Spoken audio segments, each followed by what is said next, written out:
pledge allegiance to the flag of the United States of America and to the republic for which it stands, one nation, under God, indivisible, with liberty and justice for all.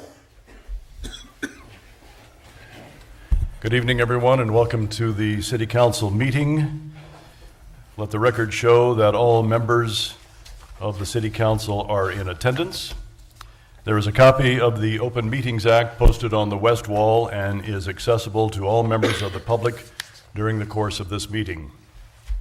First item on the agenda is the consent agenda. All items under the consent agenda are considered to be routine by the City Council and will be enacted by one motion. There will be no separate discussion of these items unless a council member or citizen so requests. First item is item A, approve agenda as submitted. Item B, receive and place on file all notices pertaining to this meeting. Item C, receive and place on file all materials having any bearing on this meeting. Item D, approval of minutes of regular meeting on October 5th, 2015, as on file in the City Clerk's office. Item E, approval of Treasurer's report of claims. E1, approval of Claybaugh Pharmacy claim in the amount of $525. E2, approval of Gage Area Growth, Engage, claim in the amount of $24,986.06. Item E3, approval of the balance of the Treasurer's report of claims in the amount of $365,728.45. Item F, approval of Boswell report of claims in the amount of $48,409.13. Item G, approval of 2 plaques to be placed in the lower level of the Beatrice Public Library. Item H, approval of bid from Beatrice Ford in the amount of $32,552 for the purchase of a 2016 3/4-ton SRW 4x4 Super Cab pickup for the Street Department as recommended by the Board of Public Works. Item I, resolution number 5827, entering into an agreement with Olson and Associates for professional services for the Beatrice Reservoir Inspection Project as recommended by the Board of Public Works. And item J, approval of special designated license for CNC Processing Incorporated for a wine tasting and wine tastings on November 6th, 13th, and the 20th, December 4th and 11th, 2015, from 10 a.m. to 1 a.m. at 2312 North 6th Street, Beatrice, Nebraska. Are there any items that any City Council member wants removed from the consent agenda? Bob? I need to abstain on 2D and 2E2. So noted. Rick? Abstain on E1, please. Okay. Anybody else? Anyone from the audience want anything removed from the consent agenda? Seeing none, your vote, please. I beg your pardon. Mayor, I move that all the items listed under the consent agenda be approved, accepted, and are ratified as presented. Second. Moved by Catlin, seconded by Morgan, that the consent agenda be approved. Your vote, please. That is approved 8-0, taking into consideration the abstain from Claybaugh and from Morgan. Next item on the agenda is a public hearing to receive the semi-annual report of the Citizens Advisory. I beg your pardon. Let's, since we're going to have a joint meeting with the Board of Public Works, I'm going to ask Mr. Bob Moran if you want to come forward and go ahead and open the Board of Public Works meeting. Yeah, I will open the Board of Public Works meeting with a roll call. Everyone present minus Dave Esco Okay. and Rich Moon. A copy of the Open Meetings Act is posted on the wall and accessible to the public. All items under the consent agenda are considered routine by the Board of Public Works and will be enacted by one motion. There will be no separate discussion on these items unless the board member or citizen requests. Item A, approve agenda as submitted. Item B, receive and place on file all notices pertaining to this meeting. And C, receive and place on file all materials having any bearing on this meeting.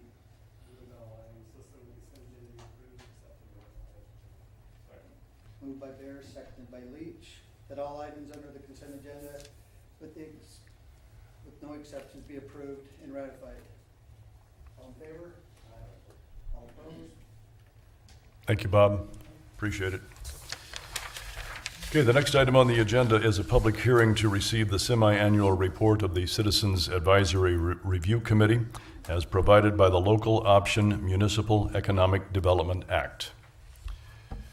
Mr. Jones?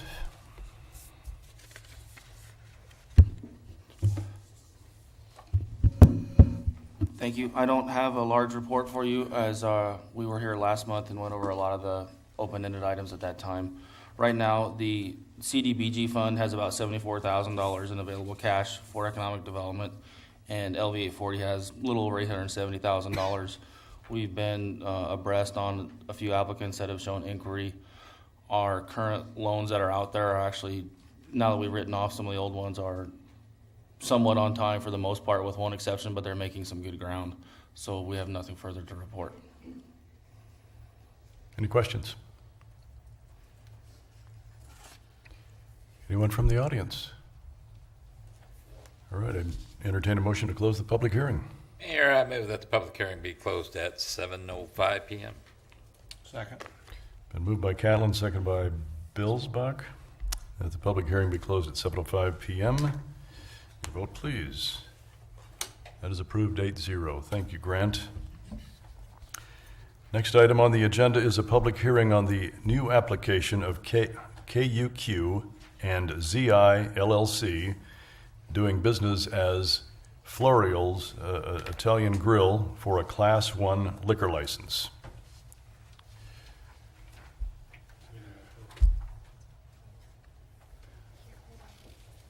You're not going to read all that, are you, Chief? Thanks.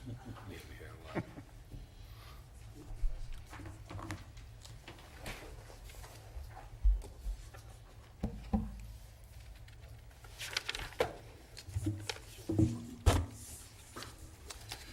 you solemnly swear to tell the truth, the whole truth, and nothing but the truth, so help you God? Yes, sir, I do.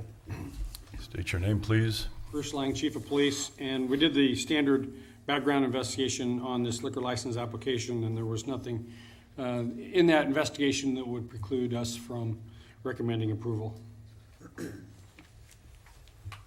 Rob Merrill. You solemnly swear to tell the truth, the whole truth, and nothing but the truth, so help you God?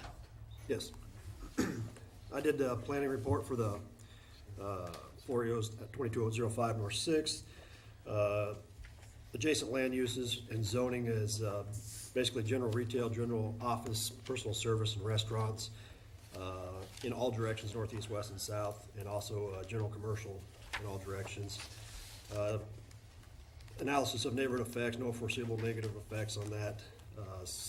Just additional comments, Sam and Louie's, excuse me, Sam and Louie's Pizzeria had previously occupied this location for several years under the same or similar type of license. There is not a change in the use of space, only a change in tenants. As I mentioned when Sam and Louie's renewed earlier in the year, there is a children's play area adjacent to the restaurant inside, but to my knowledge, there's never been any issues with that play area. Any questions from anyone? Rick? Is this the same person that had that Luigi's downtown? Or is it that, I don't know that answer for sure, but I don't think so. because that was Napoli's or Napoli's or whatever? I don't believe so, but I don't know. I don't know that for sure anyway. Do you know? I believe this last name is actually Florio's, if I'm not mistaken, and that was different. It's different people as far as I know. And I believe they operate franchises in York and Lincoln, according to their website. The people that you were asking about moved their operation to Sidney, Nebraska, and opened a restaurant with the same name. They lived there in Sidney. These people are from Lincoln. I think they moved from Lincoln. Yeah. Any other questions? Any questions from the audience?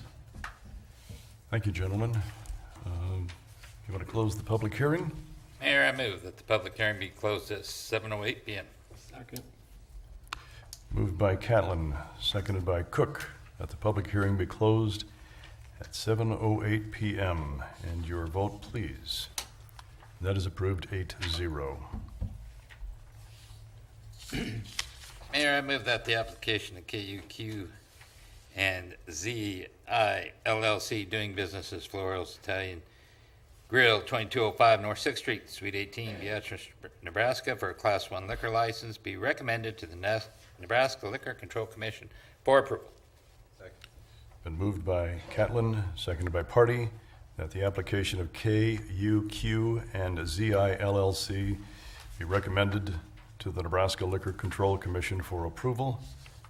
Any further discussion, gentlemen? Anyone from the audience? And your vote, please. And that's approved 8-0. Next item on the agenda is a public hearing on the new application of Frontier Lodging of Beatrice LLC, doing business as Holiday Inn Express and Suites, for a Class 1 liquor license.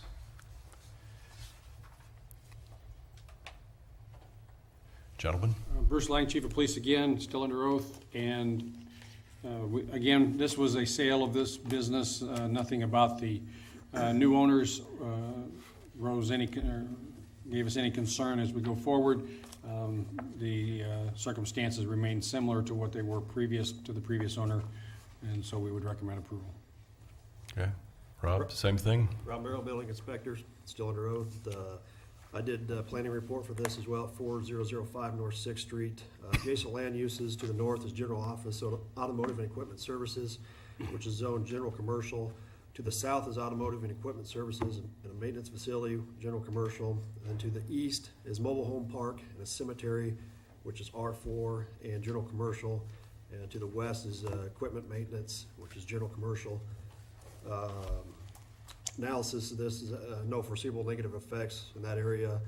Again, to kind of reiterate what Chief Lang said, my additional comments was that Holiday Inn Express has been operating this location for several years under the same or similar license applications due to change in ownership of the business. Okay. Any questions of the building inspector or the chief?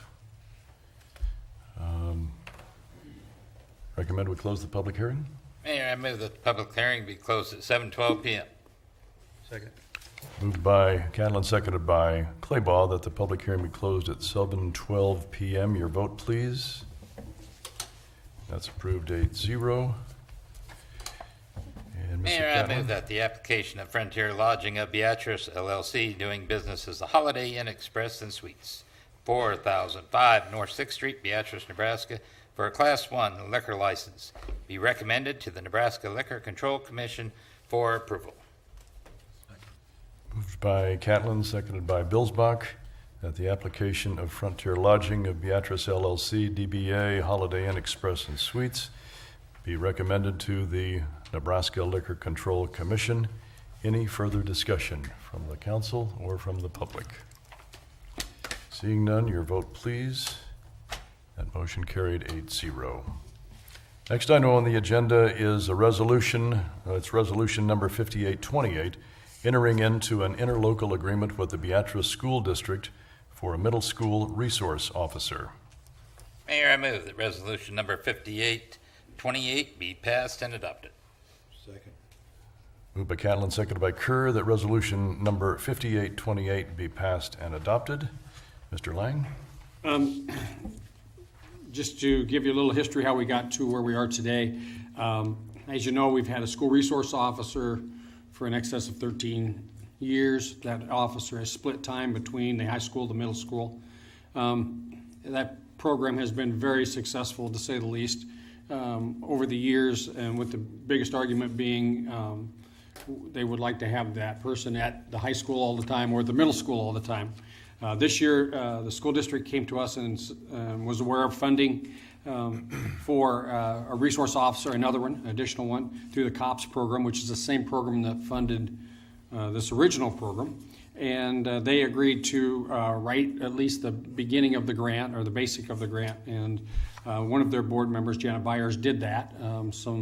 A couple of our staff members had written them before, tweaked it a little bit, made a couple little changes to it.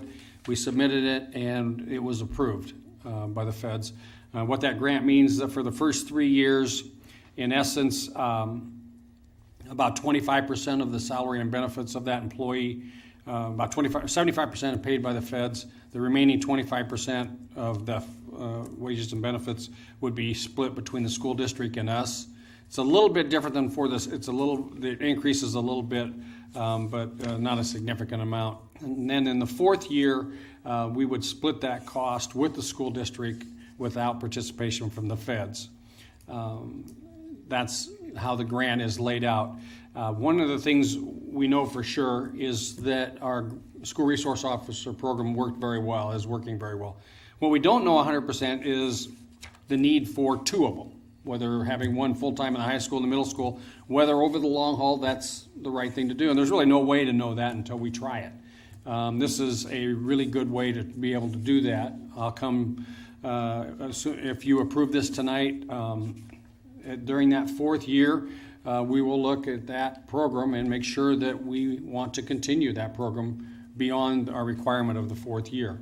We think it's going to have real benefits. We've seen great benefits from having Officer Lowenstein in both the high school and the middle school, so we think splitting that up and having one in each school full-time is going to be a big advantage. We think it's going to serve our community well, and certainly economically from the police department, it's great because that person, when school's not in session, is available to help us when we're shorthanded, vacations and so forth, which is certainly a benefit to the city.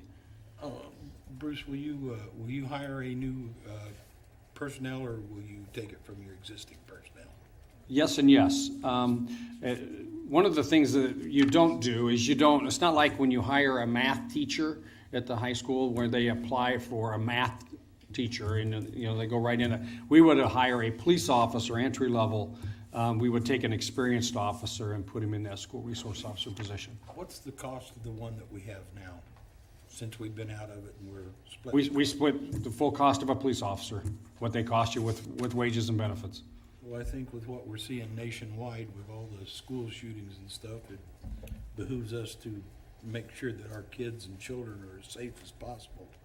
So whatever it takes, it takes. Okay. Mr. Fairbanks? So Bruce, how do you measure it? It's going to be difficult to measure and quantify successes. One of the things that we look at is the overall atmosphere of the school and how that officer fits into that school environment and how they're able to take care of little things before they become big things.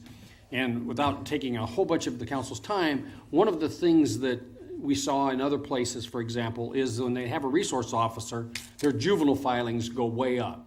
And because that resource officer writes a lot of tickets. We don't do that. That's not our philosophy with it. And there's other places in Nebraska, for example, where their school resource officer is treated like a police substation. And they're like, I won't say the school, but it's a big Class A school, and their station's in the back of the building, and they sit back there until they're needed. I think that's a poor way to do that program as well. We want that person involved with the students. We want them watching the entrance to the door. We want them being involved in the commons areas during the day as a presence of both law enforcement, but also if the kids have a question or they want to talk about something. That's the part of the puzzle that I did not anticipate would be that great. And that is that officer being there for different kids that are having challenges outside of school, that's blending over into school. We deal with them on a Friday and Saturday night, and that spills over to Monday. Well, our school resource officer has that information with him in the school. So, I have 100% support of your question because it is a very hard thing to quantify. So I think we just have to look at it and talk to all the players. Let me give you an example. The DARE program. The public loved the DARE program. But we weren't seeing the results at the back end. And we talked with the school, and they, together, we agreed that probably wasn't the best use of anybody's resources. So we did away with it, even though publicly it seemed like a feel-good thing to do. So I think we have a good track record of being able to look at things of what really is efficient and effective, even though you may not be able to count up how many tickets or arrests or whatever. I don't know that we could quantify it like that, but I think we'll be able to have a good feeling after 3 years of how effective it is. Well, if you look at the way Lincoln does their stuff, and of course they have a lot more resources than you do, and of course they have a team policing concepts, they work traffic Right. in and around the schools at given times. Right. This resource officer doesn't do that, correct? Your resource officer doesn't work traffic? He does work outside the building. He does if somebody's driving erratic around in the parking lots and that kind of thing. Yes, he does take that enforcement action. The one that's in the middle school obviously wouldn't do as much of that as the high school one would be. Okay. Are you also going to incorporate the resource officer periodically into the elementary schools, just to get Yes, them introduced? we'd like to have them doing some work with the elementary schools, some talking with the elementary schools, being in and a part of that. We already have a person that does, our child abuse and neglect investigation, so she's in there all the time. But yeah, we want that presence and that connection there as well. Any other questions, Mr. Lang? Thank you, Chief. Thank you. Appreciate your support. Any questions from anyone in the audience? All right. Gentlemen, your vote, please. That is approved 8-0. Resolution number 5828 has been passed and adopted. Next item on the agenda is the public forum. The public forum is for the purpose of the presentation of an item by the general public to the City Council for consideration at a later date. No discussion or action will be taken by the City Council at this time. Is there anything for the public forum from the council or from the public? All right. Next item is the Engage Quarterly Report. Glennis?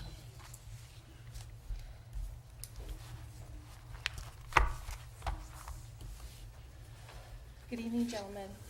I'm Glennis McClure, Executive Director of Engage, and I'm here for another quarterly report with you. And you should have it had in your packets, I think, the narrative that I prepared in summary, I guess, of what we've been working on this past quarter, which would be July through September 2015. Also, I believe you should have a front and a back, a 2-page report that talks about Engage evaluation measures. And so again, that's a summary of some numbers where we're trying to keep track of some metrics regarding our economic development work. And again, the front page of that, the quantifiable results, really provides numbers to you. And the back side, I just have updated the labor force data. The rest of it will be updated at the end of the year as far as year-end tax, assessments and information there. So, okay. As far as, I really am here to answer your questions if you've had a chance to read that report. But I guess just as far as highlights go, this last quarter, we were funded for our housing study, and that is underway. And that is, we contracted with Hannah Keelan Associates to help us with that study. And right now we are collecting surveys, community surveys. So I guess this is a great opportunity to ask you if you've had a chance to see that survey, and if I think you probably received an email with that link to it. If not, please let me know. And I guess I'd like to remind the public that we're trying to gather up those surveys now. And so, we spent time, I guess, preparing that, working with Hannah Keeling, working with that survey, getting it online, so we can take it in paper copy, we can take it in online is really easy. So that's underway. We have a housing study committee made up of various folks from across the community and even county. Some that have interest in, of course, housing as their jobs. Some, business leaders and so on are helping us with that as well. Another thing we took time this last quarter to prepare for, and it actually happened in this current quarter, was Manufacturing Day. And we do have an ongoing dialogue with a manufacturing advisory group. We had World Lawn, Precise Fabrication, and NEAPCO take part in Manufacturing Day. And of course, last year we just had NEAPCO. We had a couple more participate, and I think we'd like to do more with that. The main intent with that is to, of course, allow the public the opportunity to engage with those folks and understand more about what they're doing, but also hopefully we can do more in connecting schools and students with understanding what manufacturing is about. Because as you know, this community has a really good solid base of businesses, business and industry, and I think it's important for us to showcase those when we have a chance. We have as far as we've also been working on and planning for and doing some small business workshops. We get questions quite often from from folks is, what are we doing as far as helping to fill the downtown businesses? Well, I think one thing we can do is we can try to help support, teach, provide resource connections and so on to folks that are considering businesses, considering expansions. And so we've got some new business workshops that we've been doing and we're going to continue to do. So, but aside from workshops, sometimes people can't attend workshops, but they can certainly contact me, our office, and I'll visit with them one-on-one, or I'll help connect resources, as they need, and meet with them as well. So I do want to mention that we do pay attention to that side of things too. So was there anything in the report that you would have any questions about? Anybody?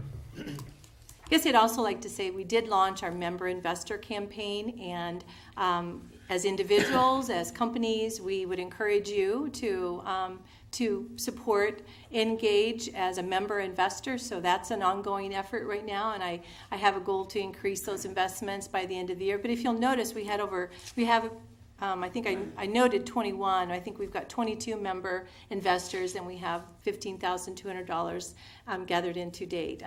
My goal would be to for sure to surpass, as far as our budget goes, we wanted to surpass 20,000, but I'd really like to see $40,000.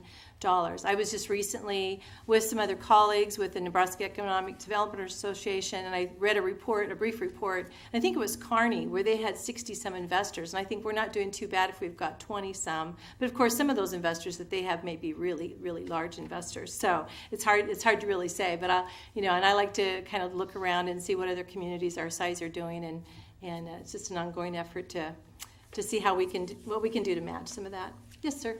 Dennis, on these membership investors, is this set up that every year they will renew their membership with money? Is that the way they're doing it? So that it's yes. I would like for folks to be committed for a period of time, but our board suggested that we try an annual thing this year, and that's what we're doing. But I'm hopeful that will continue on. Because that is sort of a big effort and kind of a time-consuming effort, and I would really wish not to have to really dwell on that and repeat that every year, because we've got a lot of work to do. So, but that's a good question. That's where we are right now, anyway. Mm-hmm. When is Hannah Keelan to have their housing demographic report completed? Well, the overall study is after the first of the year. We had planned and hoped to have information on the NIFA funding in June, and that didn't come for a couple months after that. It was like late August by the time we received that, so that backed that up.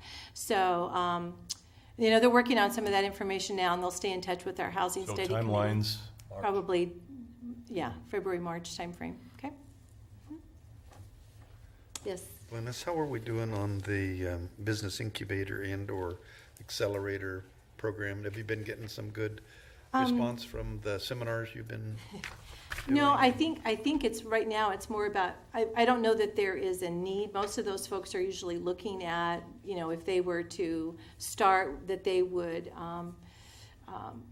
find their own places. But actually, every time we have met with those folks, we do find folks in there that can network and maybe work together. So there could be. There's definitely some synergies that come from some of that. But no, specifically as far as an incubator, we really haven't seen a need. I think, though, another part of this, as I've talked to this group, is if we could find the right time to do some ongoing networking. And I think, again, networking, trying to find their needs and connecting them with the resources, whether acceleration or. But again, I have not heard of a specific need really for an incubator at this point in time.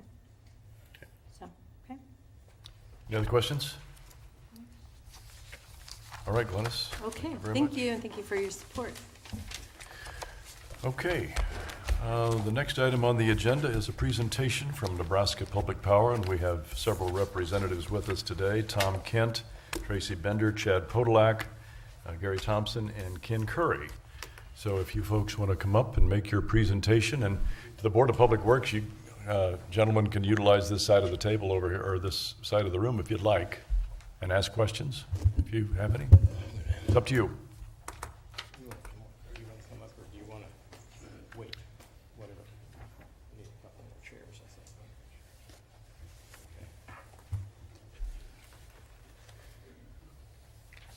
Okay. Mr. Mayor and members of the council, I think most of you know who I am, but my name is Gary Thompson. I'm the director representing Subdivision 8 of the Board of Directors of Nebraska Public Power District, which obviously includes Beatrice and several other counties and towns are all around southeast Nebraska. We are here to give you a full presentation as far as the Nebraska Public Power District is concerned and answer questions that you may have. You mentioned who is with me, but I wanted to introduce Tom Kent, who is our Chief Operating Officer or Vice President of Operations, Tracy Bender, who is our Vice President of Finances, our Chief Financial Officer.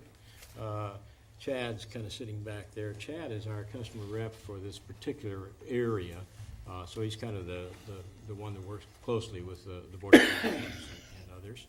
And then Ken Curry, who is our Vice President of Customer Relations.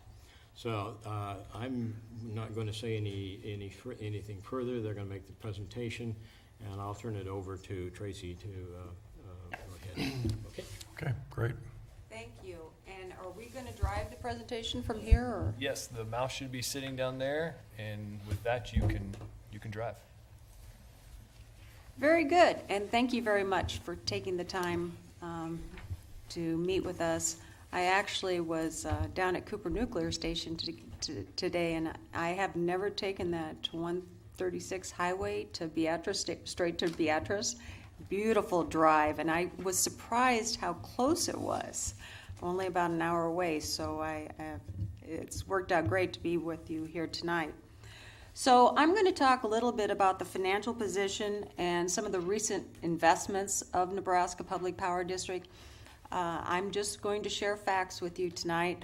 There's been a lot of media attention and talk about the debt of the district, and I think the picture actually is much better than it sometimes appears. And so I'm going to spend a little time talking about where we're at financially. And then Tom Kent's going to talk about the competitiveness of our assets. We have invested heavily in the assets in Nebraska, and they have performed very well for us historically, and in terms of our new world of doing business in the Southwest Power Pool, they continue to be very, very competitive. And then we're going to talk a little bit about rate outlook, and that's going to be, I think Ken Curry is going to cover that, and then what we're proposing in terms of a new 2016 contract. And I will answer any questions if you want to stop me during my presentation, and you don't need to wait to the end, okay? Thank you. And so the first slide, I want to talk a little bit about the outstanding debt of the district. This is our fixed rate debt. We have about $1.7 billion outstanding. The graph you can see on this slide breaks down the debt in terms of what the major projects are that was financed. The lined section of the graph really shows the transmission and retail investment. The production debt is really the debt that is most important, that we have long-term agreements to securitize the repayment of that. We don't issue mortgage debt. State statutes prevents us from doing that, so we issue revenue bonds that basically require us to have a revenue stream in order to assure that we can repay the debt. It is a rapid pay down. That allows us capacity for additional borrowings. Of the $1.7 billion outstanding, we have about $1 billion or $700 million that will be paid off prior to the end of this current agreement. In terms of production debt, about half of the production debt actually gets paid off before the new agreement takes place in 1/1/2022. So what has been the reason for the debt? Really, it's associated with a lot of the investment between 2005 and today that we've made in our facilities. About $600 million. I just mentioned Cooper Nuclear Station. In order to extend the license of Cooper Nuclear Station, we put about $600 million worth of investments in that facility to assure that it could reliably run an additional 20 years. In addition, we have invested in new assets. The Beatrice Power Station, in 2005, that asset went into place, and that was a new natural gas-fired facility. And then finally, the other thing was a new asset, Nebraska City Unit 2, OPPD's coal-fired generation. We purchased about 156 megawatts out of that at the desire of our customers. That is a environmentally friendly, with all the best environmental technology on it, and that required an investment in 2009 for us. So that really has been the big investments. We've been also heavily investing in the transmission system. We continue to do so as we deal with the congestion that exists on the grid. As you can imagine, transmission is a very important part of what the district does. We have over 5,000 miles of transmission system in the state. And becoming a member of the Regional Transmission Organization was a key to making sure that we can deal with some of the congestion that today exists.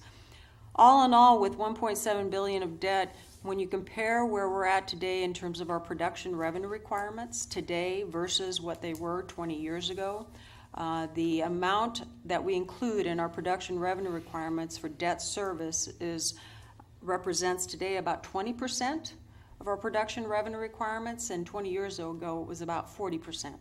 So even though it looks like we still have a lot of debt, I think we get huge favorable comments from the rating agencies because of the nature of what that debt has financed and the rapid pay down. On the next slide basically shows the outstanding debt by each of those assets I described, so I won't go into a lot of additional detail. But for example, Nebraska City Unit 2, when we borrowed for that, it was a $225 million investment. We have about $200 million still outstanding, and we financed that facility over 35 years.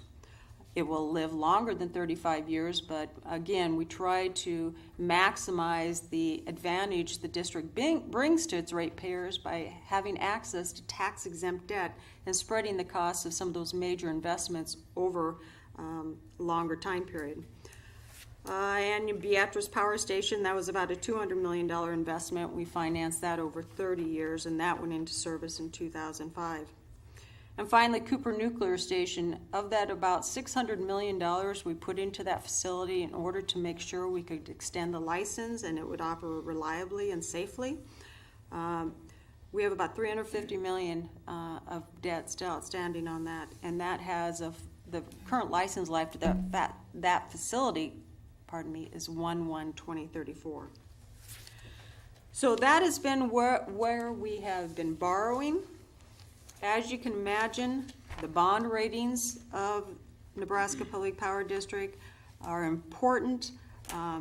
We are rated by all three rating agencies, Moody's, Standard & Poor's, and Fitch. What I have shown you on this page is where our rating stacks up with some other Southwest Power Pool members and some other names that I think will be familiar to you. It is a very important financial metric. It's based on both quantitative and qualitative analysis, and I think in terms of how this influences our final costs of any financing we do in the project is a very, very important metric.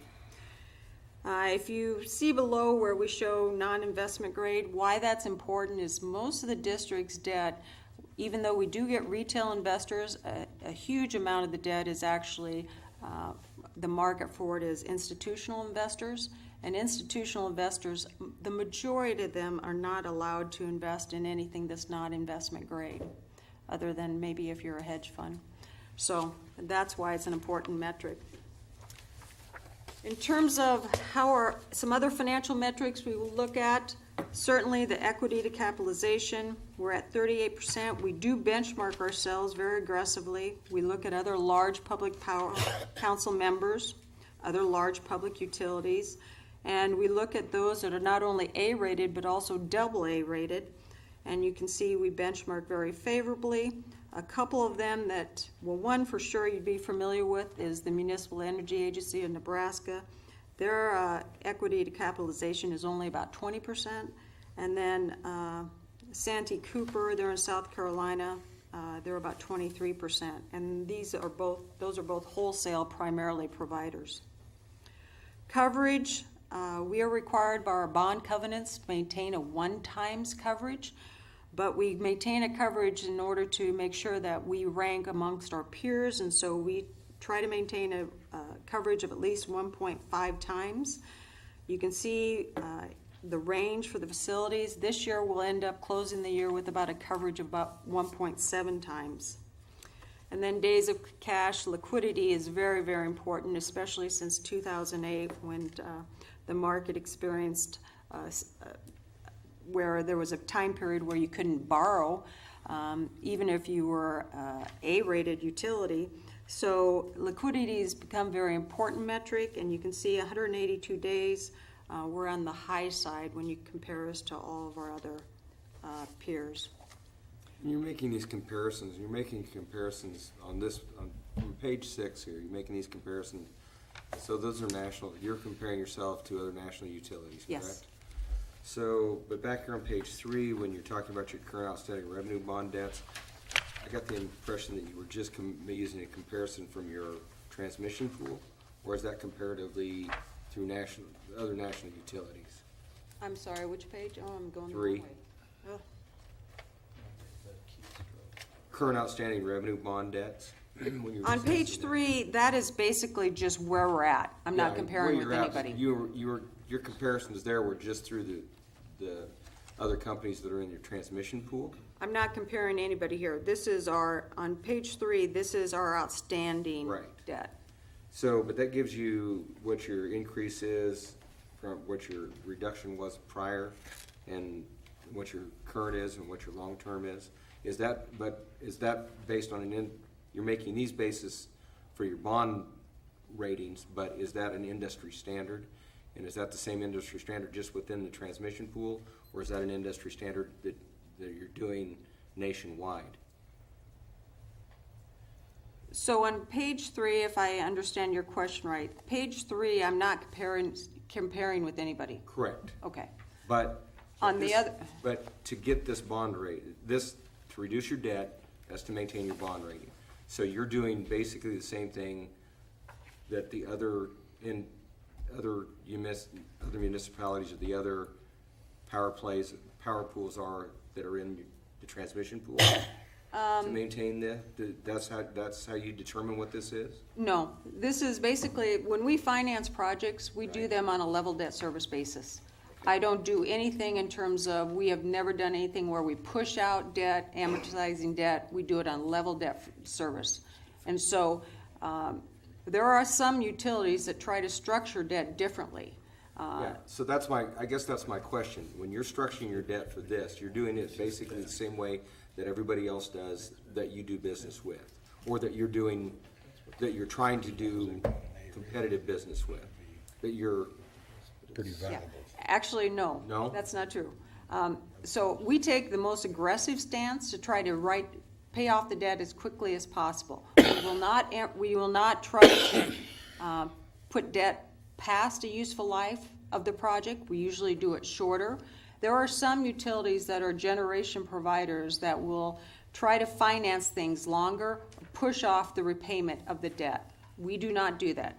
We do a level debt service, a rapid pay down. So there are some that have debt profiles, I wish I had that basically show the outstanding being about the same all the way across for their existing debt.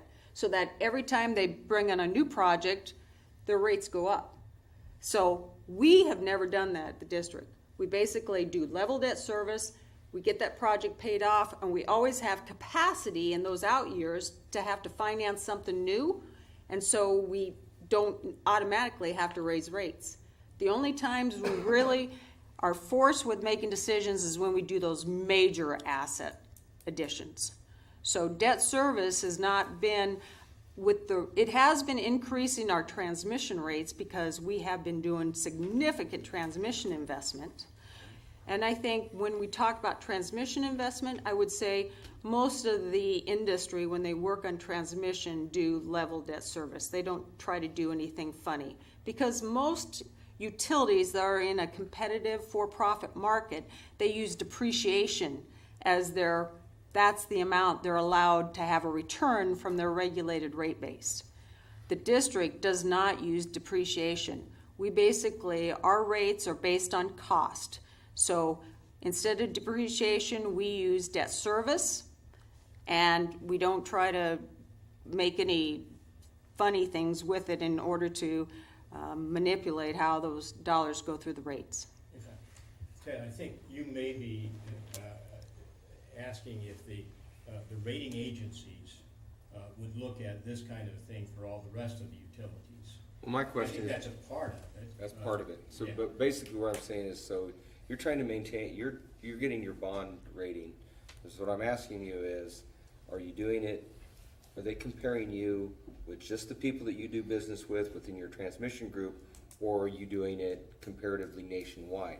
Because this, from this page 3, I took it that this reduction, you're basically doing business the same way everybody else does.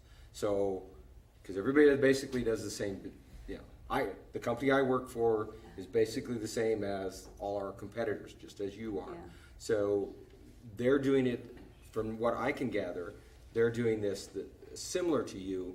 You're just saying that you're doing it, your reduction is more rapid. So my question was, when you're getting your bond rating, are they making comparisons within your transmission group, or are they comparing you to companies nationwide? Okay. Because this what I took from this page 3, was these were just comparisons within your transmission group, and what you're talking about on page 6 was compared to power companies nationwide. So I want to know if So the I'm looking at apples to apples or oranges to tangerines. It's always apples to apples. The comparison group they benchmark us with is the other municipal utilities that are issuing tax-exempt debt and sometimes taxable debt. So when they compare our debt pay-down profile Right. with another entity, or when they examine our equity to debt with another entity, or our liquidity, those are the same entities. Okay. Same entities, Okay. right. You answered it very well. I asked it very poorly. I'm sorry. Yeah, I'm sorry. Nope, I wasn't very clear. But you one did answer, question. thank you. Sure. As far as your revenue bond debt, is that the same as your total debt? We have a commercial paper program and a liquidity program. The commercial paper program, we have about 90 million outstanding. That's interim financing for future capital projects primarily, or it may be interim financing for maybe a software program. So 90 million there, and then we have a liquidity facility to finance nuclear fuel associated with the fuel we have to buy for our reloads, which happens every 2 years, and we have about 180 million outstanding there. Thank you. Yeah. Okay. So I've covered those. So we have had in the last 10 years rate increases, and that has been a very difficult time period for us to communicate exactly what is driving those rate increases. So the district sets its rates based upon cost. We have no equity. There is no bogey put in our rates to provide somebody with a return. However, within our rates, one of the things that has kept our rates down has been the margins that we bring in from when we sell excess. We have about 20 million megawatt hours, and today we have firm requirements in Nebraska of about 14 to 15 million. So we have excess. That excess, when it was sold into the market back prior to 2008, was bringing maybe $50 a megawatt hour. That's right prior to the time when the natural gas industry changed. Natural gas happens to set the margin for electric prices. It's prior to oil, it is the fuel that sets the price for electricity. So when natural gas took a nosedive, in addition to the economy, the margins where we were bringing in $50 a megawatt hour dropped to 25. So the loss of that margin for the excess has been the single biggest driver of the rate increases for the NPBD's customers since 2008. We have also had some other increases. Transmission rates have gone up because of investment in the transmission infrastructure. And the investment in the new facilities. Nebraska City Unit 2, when we brought that on, we contracted for that in 2004. That came online in 2009. That brought another 1 million megawatt hours to us. So those, in addition to fuel contracts and in addition to transportation, which went up about 75% for our rail transportation, those are the biggest drivers. But the number one driver was the margins. And so, you know, the good news is now the margins that we're passing back to our customers by holding the rates down have come down to a much lower number that as we look going into the future, without the need to have additional investment in new facilities or new generating plants, the risk associated with that driver of making a difference in rates is, other than having a positive impact, having a negative impact is very low. So those are kind of the things that I wanted to talk to you about from a financial standpoint. Is there something else that I can help you with from a financial standpoint to address any questions or concerns you may have? Questions? Anyone? All right, Tracy, thank you. Next, Tom. Yes, I am. Just quickly, again, my name's Tom Kent. I'm the Chief Operating Officer for Nebraska Public Power District, and we'll move forward. I wanted to give an overview of our operations and the competitiveness of our resources. We're quite blessed as an entity with our customers, including Beatrice Board of Public Works, in terms of the generation resource mix that we have across the state. In 2014, have a little over 3,000 megawatts of generation capacity, and I'll talk a little bit more about how that's split, but we have a good mix of hydro, wind, traditional coal-fired power plants, natural gas, Beatrice, nuclear at Cooper. On the west end of the state, in the picture here is a picture of Gentleman Station, and it is one of the best performing power plants in its class. You could call it best of class. We compare all of our power plants against their peers across the country, and Gentleman Station year after year rises to the top in terms of low cost and high reliability. So that's just a really good sign of what our staff does to maintain those plants.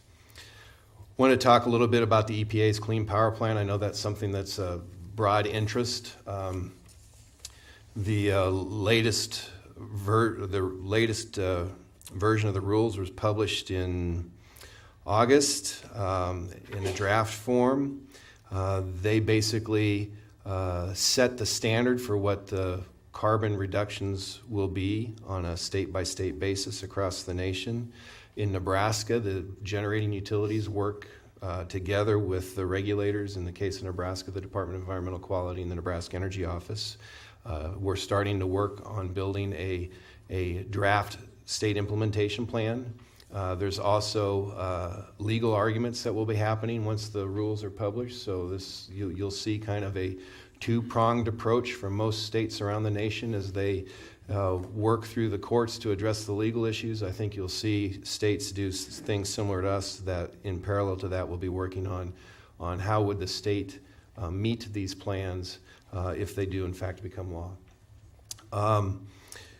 The state has choices. We can do a state plan with just the utilities in the state working together to develop that plan, or we can do what's called a regional plan. And we'll be evaluating both of those as we go. And a regional plan would be, for example, all the utilities in the Southwest Power Pool combining on a plan to make the state requirements. In terms of where NPPD is and how we fit in all that, we've been moving towards a less carbon-intensive generation portfolio for at least the last decade. You can look at the 20-year license extension that we got from Cooper Nuclear Station. That's 800 megawatts of carbon-free generation that we're able to count on for the next 20 years at least. The construction of Beatrice Power Station. Natural gas-fired power plants have about half of the carbon footprint of coal-fired power plants, so burning natural gas is less carbon-intensive.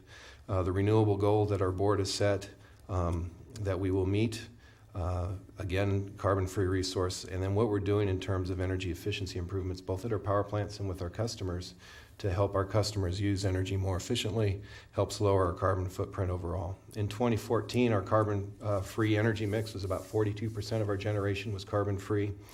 If you look at going forward, we announced in April, there was a big shindig up the road, as some of you were in attendance at, announcing with the state of Nebraska the Monolith Project, which is a project where they will use natural gas and electricity to create carbon black, which is something that's used in tires and plastics. It's pretty big and important chemical for those types of things in a very environmentally friendly way. The byproduct of that, when you split up the methane in the natural gas, you get the carbon as carbon black and you have hydrogen left over. They'll make large quantities of hydrogen that we'll be able to use to repower Sheldon Station Unit 2 to burn hydrogen to make 125 megawatts of electricity. So you're going from burning coal to burning hydrogen. That's about 1 million tons of carbon reduction going forward when we're fully converted at that unit. So again, it's another step towards becoming more sustainable, a better carbon footprint as we move forward.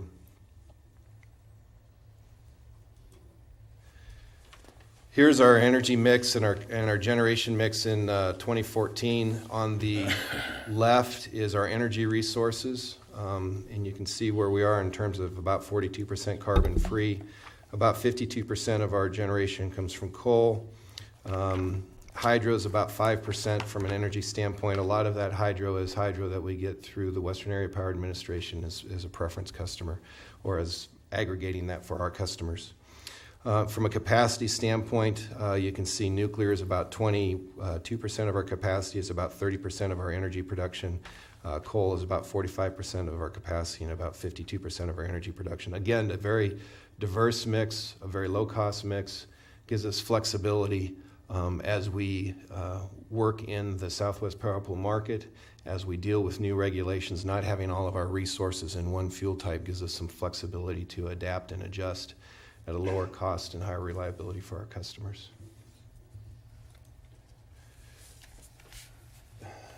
This isn't the easiest to read, but I'm going to explain this chart a little bit. I'll talk about the Southwest Power Pool integrated market.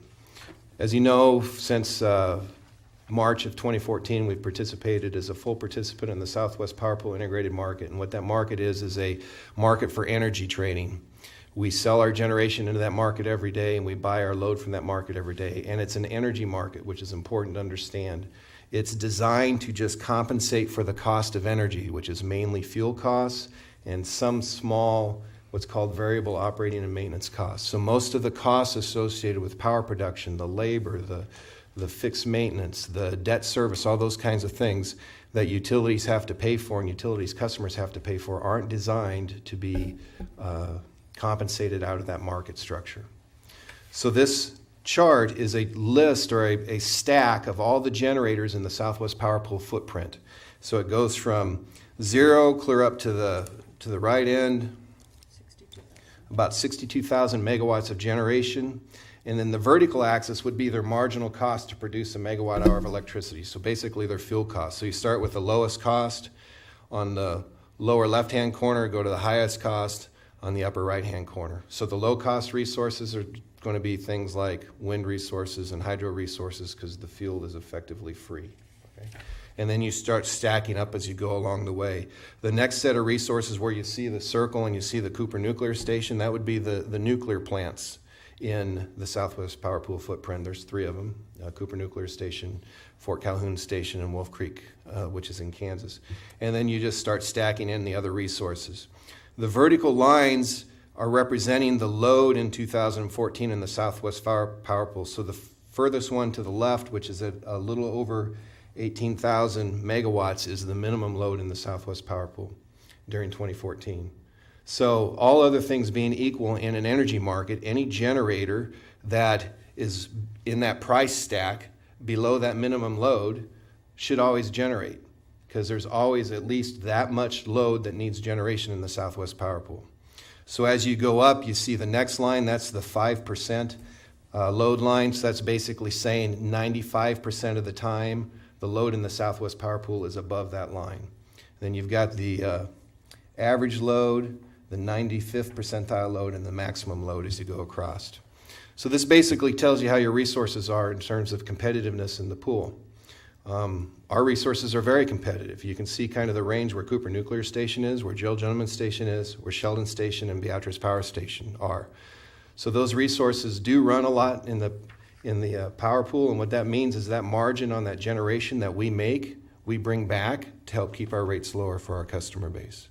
And if you are a generator that has a different resource mix, maybe your generators aren't running as much. Okay? The curve is very flat, so little changes in prices can shift on a daily basis in terms of where you are in that generation stack. So things like volatility in natural gas price, changes in natural gas price can move units around on a day-to-day basis. The curve doesn't account for things like transmission congestion, which we have to manage, reliability, and making sure that the lights stay on, which is another part of the process that the market provides. The market not only provides a competitive energy market, but they have to have a mechanism to ensure that the lights stay on. They have what's called a reliability unit commit process. So even though the peaking units, the oil-fired, natural gas-fired units may be clear out on the right-hand side because they're higher cost normally, it doesn't mean that they never run. Okay, they're called on to run to ensure that reliability needs are met in the marketplace. And our units have been called on to meet those needs, and in that process, they're made whole in terms of their costs. You mentioned about the auction. It's an auction process. The rate is set based upon the last year. Very well, I will. Okay, so a little bit more about how the market works. I mentioned at the beginning that we bid our generation into the market every day, and we bid that based on basically on what our energy cost is. So we figure out what the energy cost is, build a price curve for each generator, and that goes into the market. And we also put a bid in for how much we need to buy from the market from a load standpoint. So the way the market works in simple terms is they add up all the load that everyone bids in, because all the market competitors are doing this, all the people in the market are doing this. Add up all that load and say, okay, this is the load I have to serve reliably today. So they start at the bottom of the stack and just start coming up until they find that generator that matches that load. So the total generation matches the total load, and whatever the price of that generator is on that stack, all the generators get that. That's how the price is set for the day.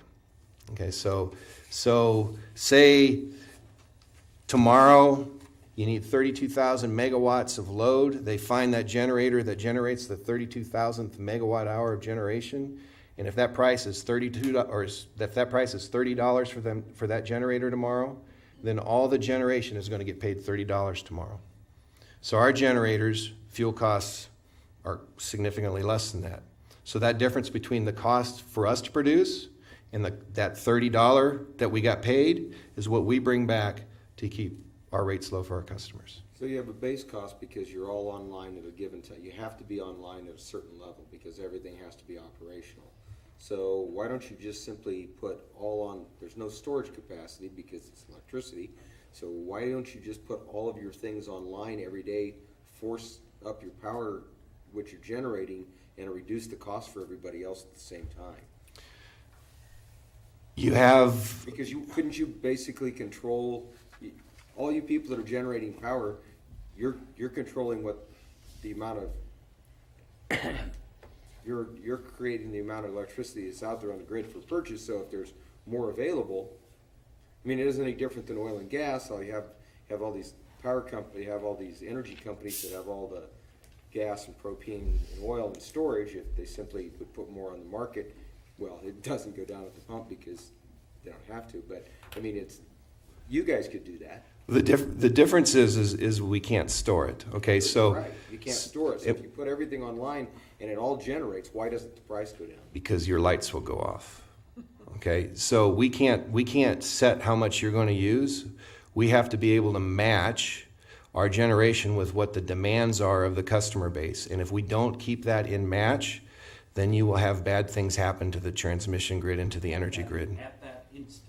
Right. Yeah. Instantaneous match. That's one of the key reliability things that happens. So are you saying that there's too many of you generating electricity, that there's too many of you people out there doing this, or there's not enough of you out there doing this? that continues to have my rates. I would say right now in the Southwest Power Pool, for example, there's an excess of energy and capacity, and So that if you the have an excess of energy and an excess capacity, why do my rates go up every year? the rates are going up for several factors, some of which Tracy just covered in her presentation. Okay, the purpose of the market is to try and ensure that the lowest cost resources serve the customer base. So The purpose of the market is still to make money. Look, Tom, or Ted, let Tom answer the question Okay. first, okay? Well, I'm just trying to Yeah. understand. I understand, but let's one at a time. yeah, and people aren't going to do this at a loss. Okay, there's a lot of investor-owned utilities that they're in business to make money. They participate in the market. We have to cover our costs, right? We're a not-for-profit entity, and we have to cover our costs. So the market isn't going to survive at a loss. That is a challenge right now today with things as they're changing with the Clean Power Plan and other regulations that start to drive some of the generation out of the market. There's concerns about whether capacity is being compensated appropriately in markets. And you can look on the East Coast and you can look in the Illinois area and look at some of the resources that are being driven out of the market because they can't cover their costs. So the market does have an economic impact from that standpoint. The big issue, there is a minimum, and we have to deal with that minimum because we have to make a decision economically on, I'll use Gerald Gentleman Station for an example. We can get it down to a minimum level, and then below that level, we have to take it offline. And it costs money to take it offline, and it impacts the plant and all those kinds of things. So we have to make a decision. If the market is soft enough, do we keep that unit online and ride through those low costs at minimum levels, or do we shut it off? And Sheldon Station's a perfect example. One unit is on right now because it's coming out of an outage, but we had both units off this fall because of the economics in the marketplace. I don't know. Did I answer your question? Yeah. Okay. So, are there any other questions before I hand it off? Thank you. Perfect. I'm Ken Curry, Vice President of Customer Services. We've been asked by customers, and Tobias, I'm sure, early on in the conversations has asked, why are we discussing this now when your contract ends at the end of 2021? The reality, and I think Tracy and Tom both touched on it, and they're presented here, we plan for the long-term benefits of our customers. That's what we do. We plan for long-term, diverse, stable costs and stable resources. We need to understand who our partners are, who our customers are when we do that planning, and we do that planning extensively, and that is very, very important. Tracy touched on the bond ratings, and I know as community members, I assume your school board meets here also, bond ratings for future bond issues. I know you had a bond issue. I'm sure you'll have another one. But you need to invest and have a very, very solid bond rating. Tracy touched on that. These are very important to us, very important to our customers to keep our costs low. We've spent probably about 2 years talking about contract options. Tobias has been very much involved. We've been working very, very closely with our customers to take our current contract and look at extending that. You can see it is 20 years. Some view that as very, very long.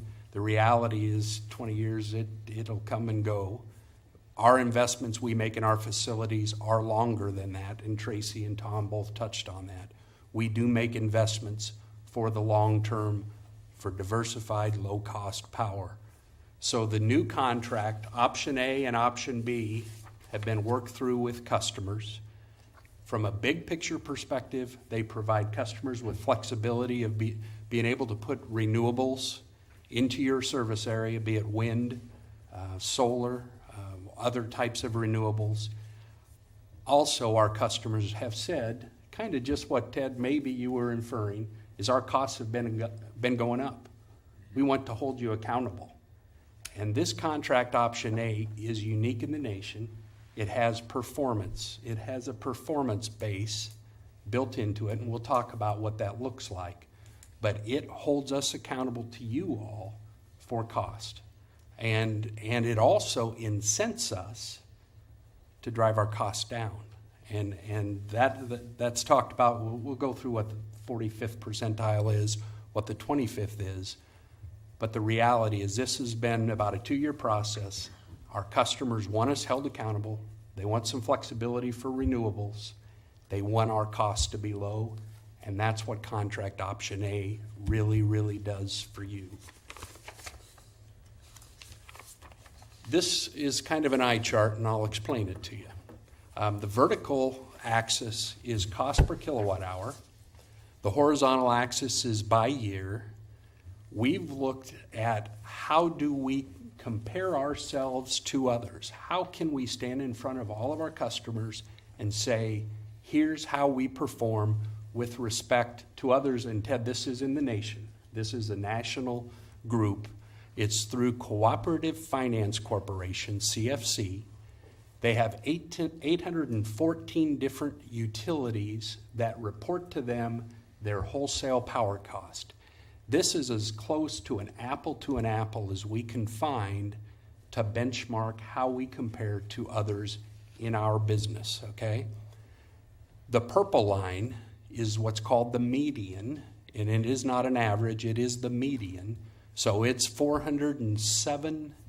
So you take the lowest cost utility, the second lowest, third lot, and you stack the dots up. It represents where the middle one is, the median of those 814. And it's by year. So you can see all costs, Ted, from across the nation have gone up, and so have ours, and we acknowledge that. The green line is the 25th percentile. So again, you take, of those 814, what is that, 203 or so utilities, that is the dot where that 203rd utility is. We are the blue, well, it's a blue line, but actually shows more black here. That is where NPPD's wholesale power cost has been, and that has the percentages by it. What you can see, and is real, and our customers have experienced it, is we were down in that lowest quartile, down in the 2022, 17.5, and then about 2008 timeframe, our costs have started to increase, and they increased at a greater pace than our peer group here. Tracy touched on why, but the fact is they did. We've heard that from our customers through the last 2 years of building a new agreement that does provide long-term low cost. So the black line, what you see is in 2013, we had a 3.7% rate increase. And this represents production, and it does include transmission. What we really have direct control over is the production costs, because we are told by the Southwest Power Pool what transmission we need to build. So transmission costs, no matter who would serve you going forward, you will have transmission costs that would escalate at a similar pace than what we have. So what we have control over is production. So in 2014, we've had a 0% production increase. 2015 this year, 0% production increase. And you see that dotted line going out. We're projecting 0% production rate increases for 16, 17, 18, 19, and then some small increases in 2020 and 2021. We've heard our customers say, we want you to control your costs, we want to hold you accountable, and we want you to drive your costs low. So back to that prior slide where we talked about option A, if we exceed the gold line, which is the 45th percentile, in 1 year, if our dot goes above that gold line, you have the ability to reduce 15% with 1 calendar year notice. If our costs get out of line and stay out again for another year, it's another 15. Third year, it's 20. Fourth year, it's 20. And that's laid out in detail on another slide you've got there. But what that says to you is, if our costs go above that 45th percentile, your city does have options to go elsewhere anytime in that next 20 years, okay? If, however, we get below the 25th percentile, and our customers have said, we want you down there because that means we have low-cost power supply. We want you to stay down there and stay down there. We get a bank, so to speak, half of those percentage points. Give you an example. So if 1 year we are at 21% of this comparison, we take 25 minus 21 is 4. We keep 2% for some future year if we ever got close to that 45th percentile. We do it every year. We can bank some of those for some future rainy day. Don't know what it would be, but if it happened, we would have some of that. But the message our customers have said, and many of them have said it, that is great because that means your organization, our board members today, our management today, and in the future will drive your costs low, and this will hold you accountable well into the future. Trying to think what I missed. Oh, yeah. Chad, we brought Chad along for a reason. Yeah, he's going to buy ice cream after this, too. You might think there's a huge difference between the 45th percentile and the 25th percentile. That gap represents 0.8 cents in that year. That's not a lot. So you hold us accountable to keep our costs low, and that's not a big difference if we get too far out of line on whatever happens, okay? So what to me this means is we will be focused on low cost. We have been for quite a while. And I do want to stand here and with confidence say the investments we made in our facilities will pay off. We extended Cooper Nuclear Station for 20 years. Carbon emission-free generation, base load that you can count on that doesn't vary like wind and solar, will provide tremendous value, and it fits into the Clean Power Plan. So this is the meat of option A, which is really the contract our customers, all of them have said they desire. They don't care for option B, but we've got option B. This slide really gives you the detail of that, and we could sure talk to whatever level of detail you would like, but you've got copies of that. The other part that we do believe is very important to us, what we do and how we do it. We are a public entity. We're a public power district here to serve Nebraskans and the public. We are more than a commodity. We do more than just provide electricity. If there, heaven forbid, your city gets hit with a storm, a major storm, Tobias, Pat Feist, they can call one person or two. They can yell at Chad, and we like yelling at Chad. That's always fun. You can call at me, anybody you can call from NPPD, and you have the full support of NPPD in your community. You get access to equipment, parts, York stores, engineering services, troubleshooting. Economic development's very important with Monolith. I know you've got a Husqvarna facility. We need to find somebody to come with Storecraft facilities. We've worked with Glennis and others in the state. We've had some discussions of trying to attract a data center to this part of the state that values being around the Lincoln, Omaha metro areas, and so we've been working with Tobias on those. We do more throughout the state than, the training programs, very involved with Southeast Community College in the training programs in Milford. We support the community colleges through the Wells Fargo program. So we are more than just electricity. So your decision really, and I do know you've had conversations with John Kretzky, and John is a very reputable man that I believe would have done you a very good job in what he does for you. You do have a question of, is it an apple or an orange? Do you go with long-term, stable, low-cost, a relative safe bet, and I believe that's us, or there's opportunity out there, and I don't know your numbers of what you've been told, but I know you've got some, and I would expect they're lower than ours. And short-term, they should be. They really should.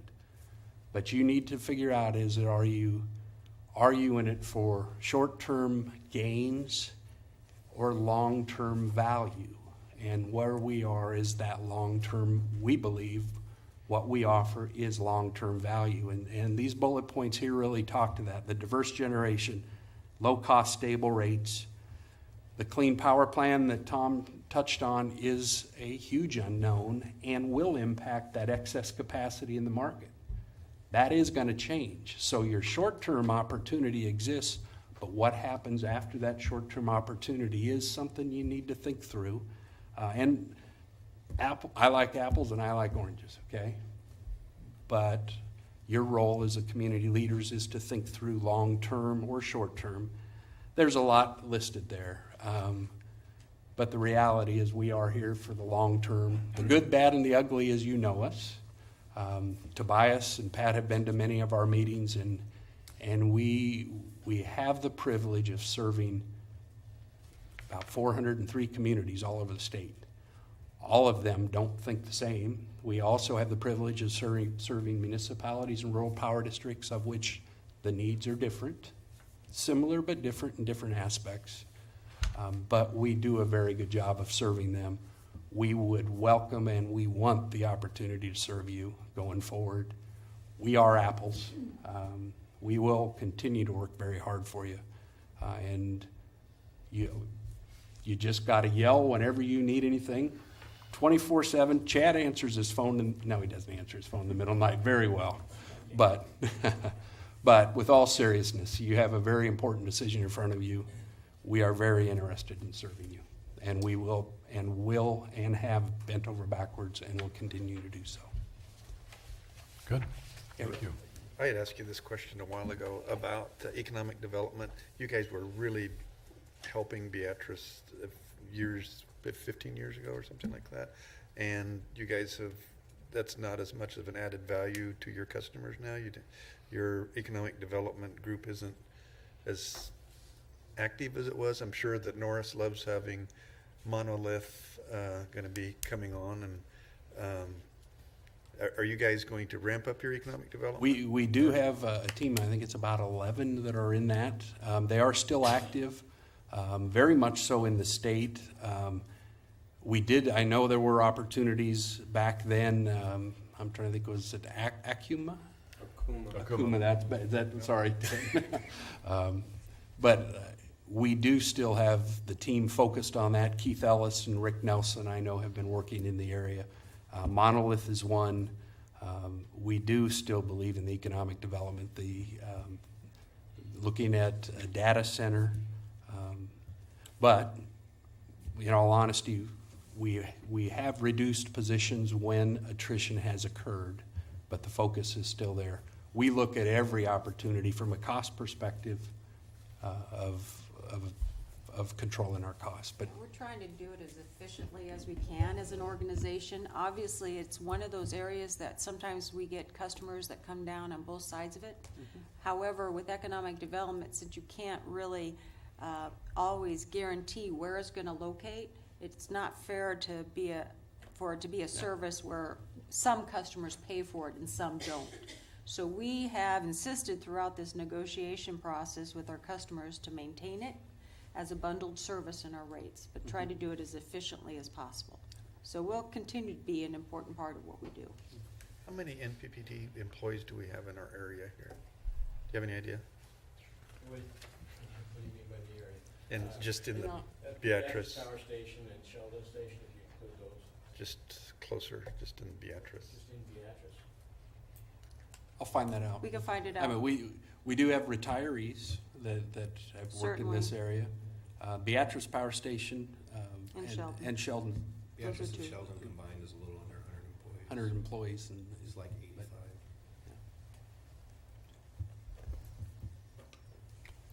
Any other questions?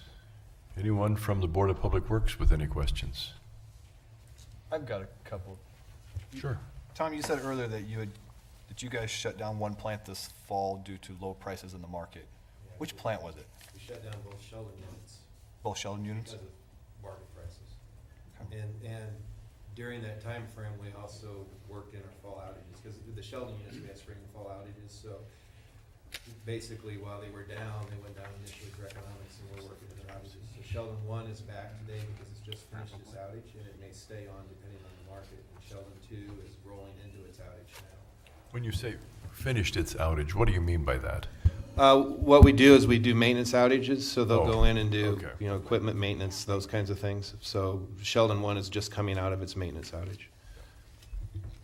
And then you guys have talked about no production rate increase in 16, 17, 18, and 19, but you mentioned a small one in 20 and 21. Do you know what those are forecasted at right now? It's very minor. It's a couple, 2-3%, I think.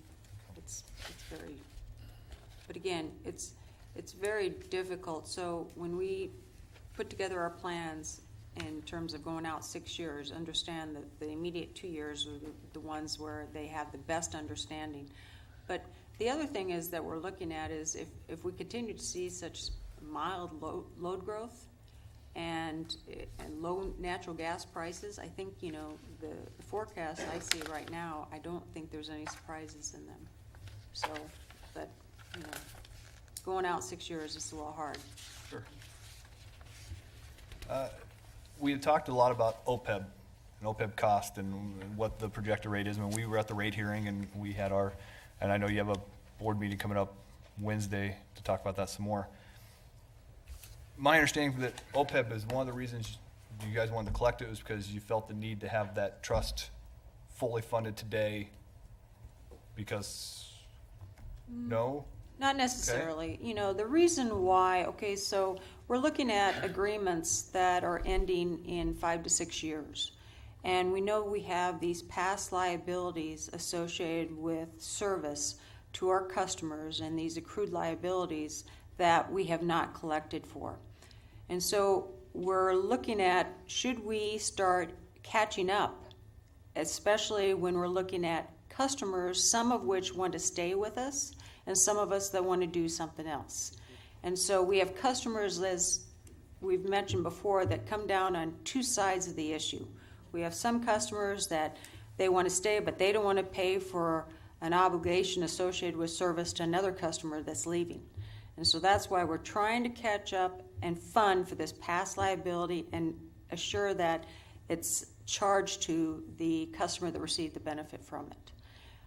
That doesn't mean we're going to get this thing. I'm not changing the schedule for getting it funded. We're continuing to look at our actuarial study, but to make sure that as we ride out towards the end of this agreement, that we collect the appropriate share of costs from the customers that receive the benefit associated with service provided by those retired employees.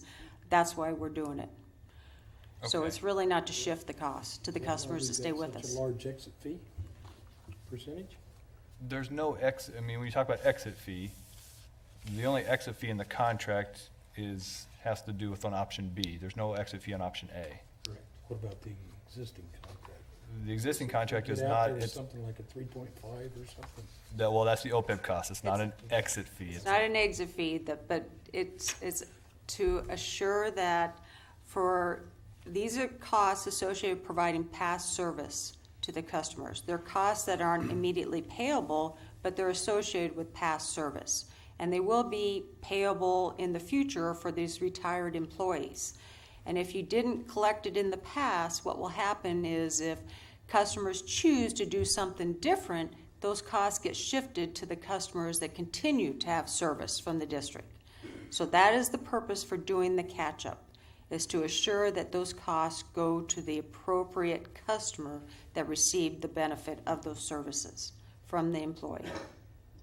Okay, so now my question to you is that being said, and I understand we're not a retail town, we're a wholesale town, but the retail also has an unfunded liability in their OPEB costs of tune of about $108 million.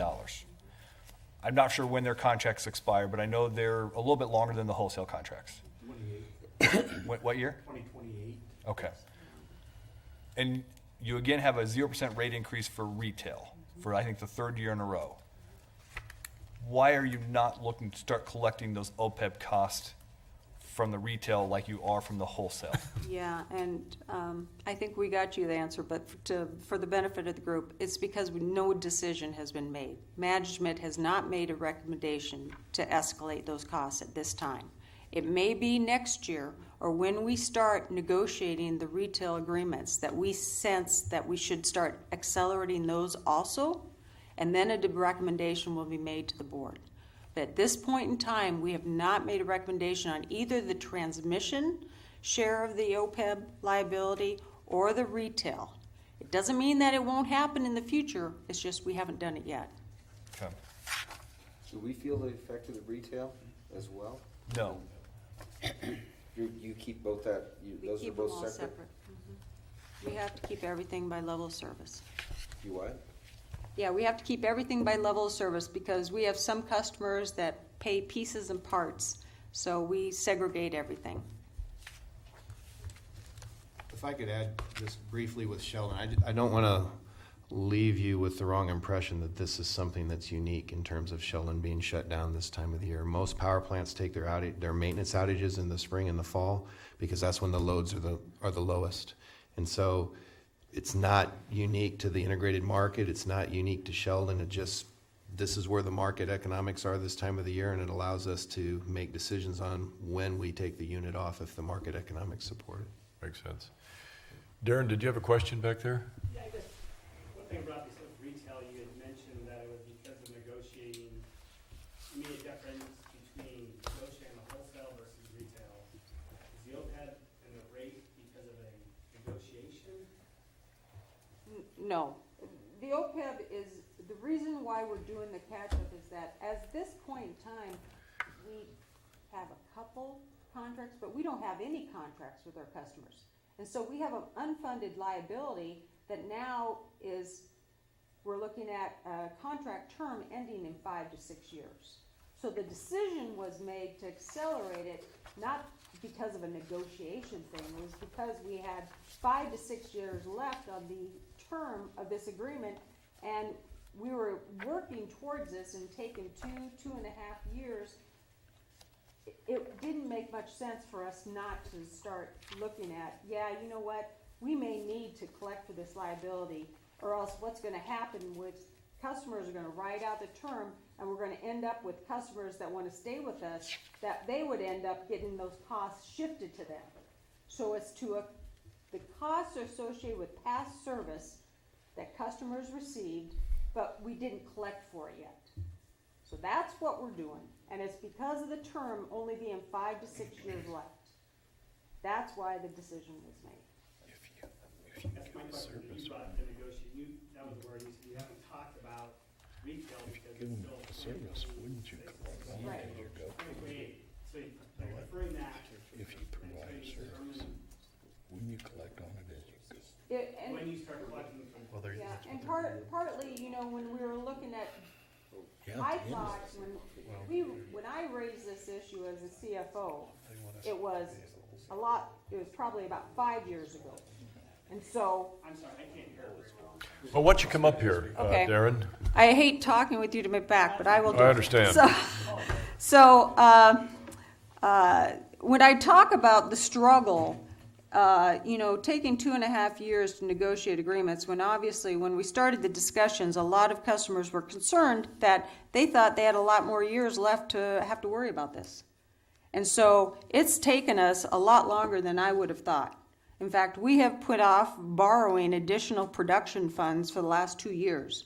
And we basically, since we have a solid balance sheet, we've been using our capacity on our balance sheet, our revenues, to do any interim funding for us, financing for us. But so it's the struggle, So when we get into our process with our pro agreements, with our retail communities, if we see the same kind of struggle, then management's going to have to evaluate and make a recommendation at that time to the board to whether or not we need to accelerate. That's the decision. So that's how I see it. We're collecting as we go. Everybody's collecting, but I have not accelerated it. We have not made a recommendation to the board to accelerate the collection from our retail pro towns at this time. When you say struggle with retail, do you mean struggle with getting a new agreement signed Right. The pro agreements, when we struggle with the contract extension process with the pro towns. If the process, I mean, the process has been 2 years. And in the beginning, we had a couple of the town communities decide they're looking elsewhere. I believe the same would occur if in retail, we start the process and it looks like it's gonna take longer. So in the wholesale customers, if the process had gone quicker, yet the same communities had given notice and left, you would not have collected OPEB? I can't tell you what I would have done, but I would tell you that this acceleration is not because communities are leaving.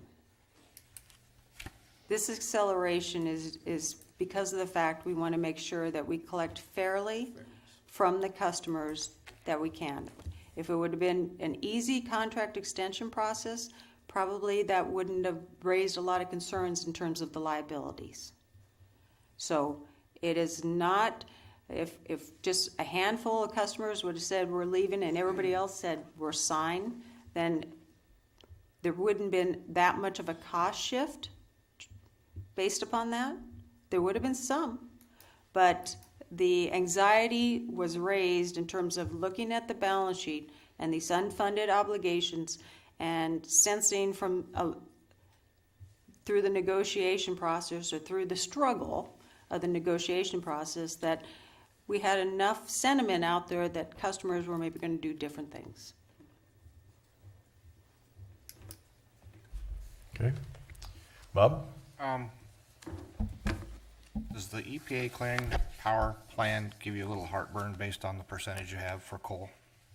Or are we pretty good there over the years? I know that's a moving target, by the way. I haven't read the 1,600 pages, but if you're awake and watching what's going on, it should give you heartburn no matter what, no matter how much you have, no matter where you're at. I would say that our generation mix, the fact that we have a decent percentage of non-carbon emitting resources already today, I think puts us in better stead than a lot of other utilities that don't. But it's still going to change how all utilities operate. Could I just say one thing? Yeah, this is, we looked at this, and obviously the new one came out. We do have an individual, a staff member, who's really on top of this, Joe Sitta, who has looked at it and has given us a pretty good rundown of exactly where we would be with regard to it. Yeah, it's a real heartburn because the initial one was we were going to reduce it by 27%, 26%. And the new one is that the state has to reduce it by 40%. So we're looking at that and saying, yeah, you're talking about a heartburn. Yeah, that's a heartburn. On the other hand, we do have some experts that are looking at this, analyzing it, and really figuring out for us exactly. But I think Tom is absolutely correct.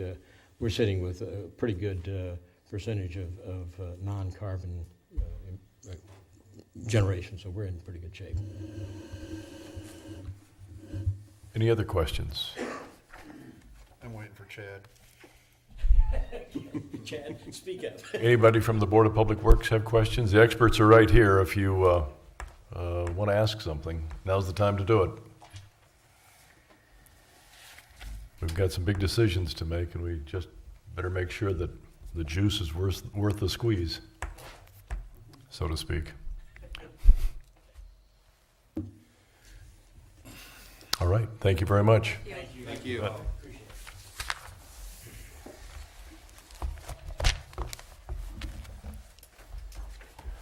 We have one more report,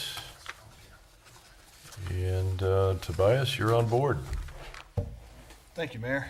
I know I'll just kind of hit a couple of highlights here, but feel free again to ask me any questions. Sidewalk improvement program, we provided a little update in there. As you can see, we've had 9 applicants. I believe we've had a 10th one sign up since this report went out. Everybody so far has requested the grant applications rather than the loan application, totaling about $4,500 so far. We've paid out one of those. They've fulfilled all their paperwork, submitted all the documentation. And on page 169 of your packet is a list of those who have come in, put their name in so far, and you can kind of see the the amounts that they've requested to date. So that's in there. You can take a look at that, ask me if you have any questions. So how much paperwork did they have to ultimately come up with after the application, which is really short? Then they bring their bill in? Yes. Anything else? No. Perfect. They have to bring in a bill that shows the total cost of the project, whether that's a receipt from the contractor who did the work, or if they do it themselves, bills from the concrete company, those kinds of things. We need that, and we need proof that they got a permit from the city, which obviously we can get ourselves. Those are the only documents. Aaron keeps in contact with them, lets them know where they're at in the process, what information we're missing, and then obviously where payment is at. So that process has been going along fairly smoothly. Otherwise, I just note that if you've been to Scott Street lately, you'll notice that the playground's been installed. Sidewalk around it has been built. We now have to connect that sidewalk off to the rest of the complex there, but that'll be done here probably in the spring as we move forward. In addition, the shelter has been built there. That's thanks to a grant through the Keep Beatrice Beautiful that got us that grant, and so that picnic shelter has been installed there, and the guys will continue to finish that one out. Other than that, answer any questions you might have. Have we had anybody take up the mezzanine facade improvement program that we came up with? No, the facade improvement program that we've come up with, we've not had any applicants on that in years. And I don't think Main Street has either, have they? Recently? I don't think so. That'd be the USDA portion of it, yeah. All right. Any other questions? We have two boards that we need to close out of. Bob, you want to? His board left, so. Oh, Leach is here yet. Do you have enough of a vote? No. I think Dave is in the hallway. Make him do his job. Absolutely. He was here late.